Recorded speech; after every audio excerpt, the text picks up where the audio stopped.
New tonight, students here in the Metro get hands-on training on how to handle an active shooter in their school. An Iowa community says goodbye to a family of 4 tragically killed on vacation. Meanwhile, an investigation into sexual abuse takes a new turn, how a local business could be in trouble. And the Metro community joins together in celebration of a deep connection this holiday weekend. From your home for news, this is WOWT 6 News, live at 5.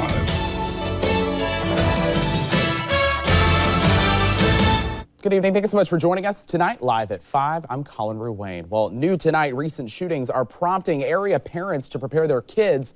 Today, more than a dozen kids learned to run, hide, and fight in the event of an active shooter at school. Anastasia Champ tells us about 88 Tactical's school safety course. 88 Tactical plans on holding more of these courses in the future. They only allow 20 people per class. Time now for a check of our hour-by-hour forecasts. Meteorologist Brad Sugden's in the Weather Center right now. Nice to see the sun out, but it's not making it feel all that great anyway. Yeah, no, it's definitely cold out there, and actually now is also the first day of April, and it is not our last snow chance in the forecast either. I'll talk about it coming up. Don't know if I'm excited to hear about it, but we'll be looking forward to tell you about it. Exactly. All right, thanks, Brad. Well, breaking news to tell you about right now in West Omaha, northbound 156th Street. You see a picture there is blocked off due to a bad crash. This all started out as a 3-car crash, but onlookers seemingly got in the way, causing another car to get involved. One car actually ended up in a yard at 156th and Corby. 4 people did have to go to the hospital. Right now, there is nothing to suggest that there are any life-threatening injuries. Again, northbound 156th is shut down at this time, so you want to avoid the area. We'll keep up with the victims' injuries and bring you any updates on air and on the 6 News app. New at 5, a woman has filed a lawsuit against an Omaha massage and spa business, saying it's liable for sexual assault by one of its employees. The lawsuit was filed against Oasis Massage and Spa. It says Oasis failed to properly supervise 62-year-old Melvin Buffington, who's been criminally charged with 14 counts of sexual assault for incidents involving massage customers. The woman filing the lawsuit says Buffington sexually assaulted her in January, causing her mental anguish. The North Omaha community celebrates the life of one woman with huge impact. Famous Omaha restaurateur and community leader Patricia Barron has died. Barron is better known as Big Mama of Big Mama's Kitchen. We last spoke with her in May of 2016. She helped promote an anti-violence campaign. Barron opened Big Mama's Kitchen at 45th and Bedford, hoping to invite others to support the North Omaha community. Her food even caught the attention of the Food Network. Her restaurant was featured in an episode of Diners, Drive-Ins, and Dives. A post on the restaurant's Facebook page says Big Mama's last wish was for her daughters and family to carry on her passion of serving delicious soul food. Also new at 5, family and friends say goodbye to an Iowa family who died at a Mexican resort. Cameras were not allowed inside the service today, held at Southwestern Community College in Creston. The community paid their respects to Kevin and Amy Sharp, along with their 2 kids. A Mexican prosecutor says a gas leak in a water heater is suspected of killing them inside their rented condo. The family was reported missing by relatives about a week later after they left vacation. Their bodies were found on March 23rd.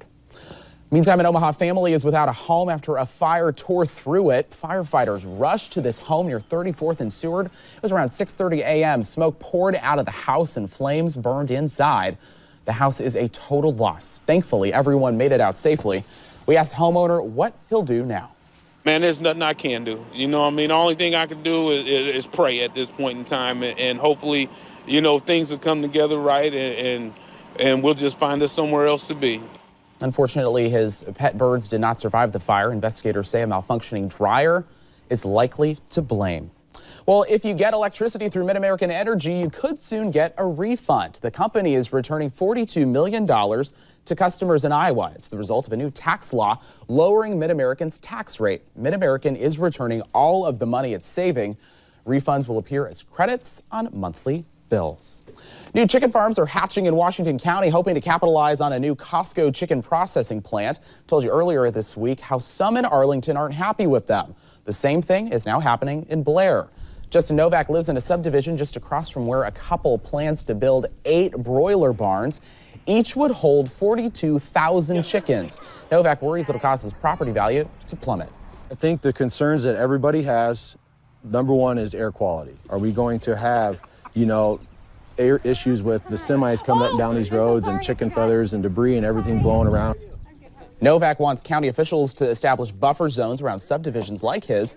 The couple who plans to build the chicken farm says the industry is a great opportunity for farmers and Washington County's economy.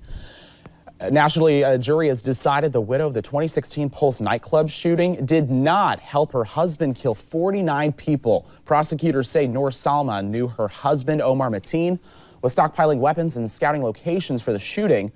But Salman's attorney argued police coerced a confession out of her after more than 11 hours of questioning without a lawyer there. In the end, the jury sided with the defense, issuing a not guilty verdict. New at 5, a center is vetting and sharing intelligence with Nebraska law enforcement agencies on crime trends and terrorism in cases like the Austin bombings earlier this month. The Nebraska Information Analysis Center is the state's only fusion center, sponsored by the Department of Homeland Security. The director there says analysts were disseminating information on the Austin bombings to law enforcement agencies across the state before the bombings were publicly linked. The center's information sharing system allows agencies within Nebraska to query data from other departments in their investigations. This helps small agencies that can't afford their own crime analysts. Still ahead live at 5, we're used to white Christmases, but not so much white Easters. It could be a reality. Meteorologist Brad Sugden will have a look at our hour-by-hour forecast in just a bit. Plus, Kim Jong-un's calendar is filling up with international visits. We'll tell you which leader he just finished meeting with. And it's not all fun and games here. Just ahead, we'll show you why this holiday weekend means so much to neighbors right here in the metro. Welcome back. 2 organizations came together this morning to celebrate Easter, but as we found out, it holds a much deeper meaning. Hundreds under one roof showing the meaning of community in North Omaha. We bring community awareness, a gathering together off of Resurrection Weekend, and it's so important because we want to inspire people to really experience Jesus. As a church, that's our hope.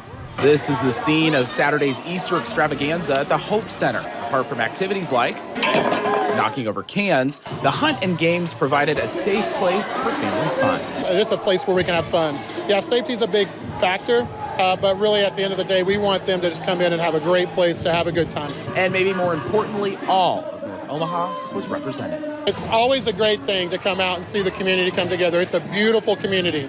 It's a mixture of all sorts of different people from all sorts of different walks of life, and this is a great representation of what North Omaha is like. Looks like a fun event there. There was also Candy Dash. Kids raced the field to collect as much of the 20,000 pieces of candy bought by Mission Church. Switching gears now to world news, International Olympic Committee President Thomas Bach has met with North Korean leader Kim Jong-un in Pyongyang. Bach called the talks productive and said Kim expressed his appreciation for the IOC's role in helping North Korea compete at the Winter Olympics last month. North Korea's official news agency published a report saying Bach expressed his heartfelt thanks to Kim over the North's participation in the Olympics. It said the Pyeongchang Games were, quote, symbolic of peace, and they're now making plans for future Olympic Games. The IOC will make a proposal for a potential joint march or potential other joint activities for Tokyo and then maybe also for Beijing at the appropriate time. Bach's the first foreign official to meet Kim since the North Korean leader returned earlier this week from a meeting with China's president. Weather update, which is always nice to have. Exactly. Always great to have those updates in for you guys. And if the wind is not enough, you got that cold on top of it. It's just the perfect combination. This is the worst forecast ever. Like, seriously. Seriously. It'll get better. It's terrible. We'll be in the 90s soon. We keep saying that, and it's not getting better. We'll get there, hopefully. Well, still ahead, a look at sports. Baseball season's officially open, but it's not just the pros drawing in the crowds. Ross has a look at sports in just a bit. Here's what's making us smile tonight. Giving birth to twins is rare, but having those twins welcome their own kids into the world on the same day is pretty much unheard of. That's exactly what happened to twin brothers Justin and Josh Thorington of Michigan. While the kids' due dates were weeks apart, Justin and Josh's wives gave birth on the same day, just minutes apart. Both couples say they were thrilled to have their kids share the birthday.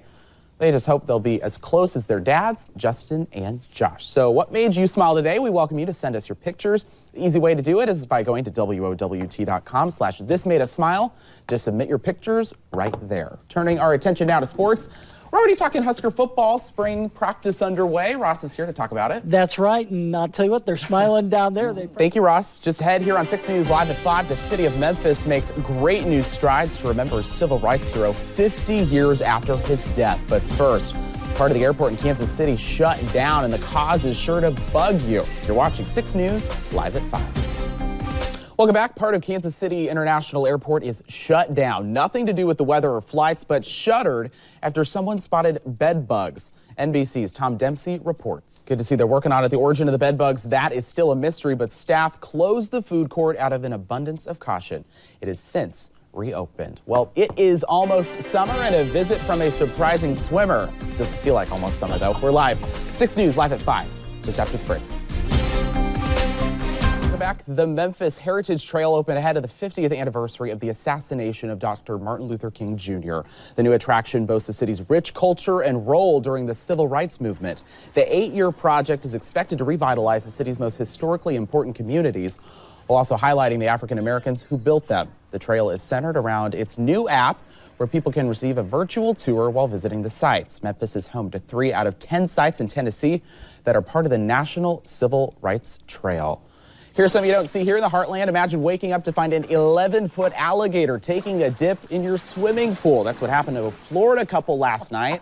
I cannot believe that. The husband says he woke up to a loud commotion in the middle of the night, opened the curtain, and saw the head of an alligator. He quickly called 911.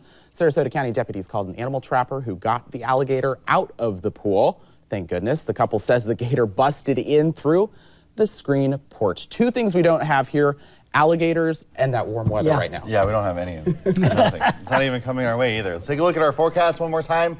A little bit of accumulating again kind of thing into April, and then 2 more chances for accumulating snow after that. Just when we thought we were done with it, it's still here to stick around. Gosh, seriously. All right, we'll see you back tonight live at 10. NBC Nightly News is next.